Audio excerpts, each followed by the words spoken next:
Le prince Désir. Il y avait une fois, un roi qui aimait passionnément une princesse qu'il ne pouvait épouser, parce qu'elle était enchantée. Une bonne fée lui dit, si vous voulez rompre l'enchantement, il faut marcher sur la queue du chat de la princesse. Le roi s'empressa d'obéir. Le chat prit alors la figure d'un géant, et dit au roi, tu épouseras ta princesse, mais il te naîtra un fils qui sera malheureux, jusqu'à ce qu'il s'aperçoive qu'il a le nez trop grand. Un an après, la reine mit au monde un petit prince très joli, mais qui avait un nez si grand qu'il lui cachait la moitié du visage. Il fut élevé avec soin, mais on n'admit près de lui que des personnes qui avaient le nez trop long, et on lui persuada que c'était la beauté même. Quand il fut en âge de se marier, on lui présenta les portraits de toutes les princesses des environs. Il choisit la princesse mignonne, malgré son petit nez. Il envoya des ambassadeurs, et Mignonne lui ayant été accordée, il alla au-devant d'elle jusqu'à plus de 10 lieues de la ville.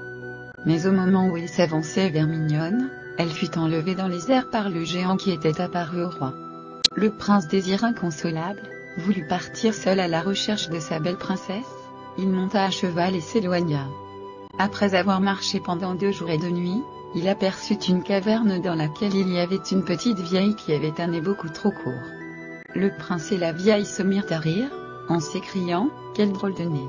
Puis le prince demanda si la bonne femme pourrait lui donner à souper. On se mit à table, et pendant tout le repas, la vieille fée n'arrêtait pas de plaisanter le prince Désir sur la longueur de son nez. Aussi quand il eut fini de manger, Désir, impatienté de toutes ces plaisanteries, se jeta sur son cheval et partit au galop. Enfin la vieille qui voulait lui rendre service malgré lui, enferma la princesse dans un palais de cristal qu'elle plaçait sur la route de Désir.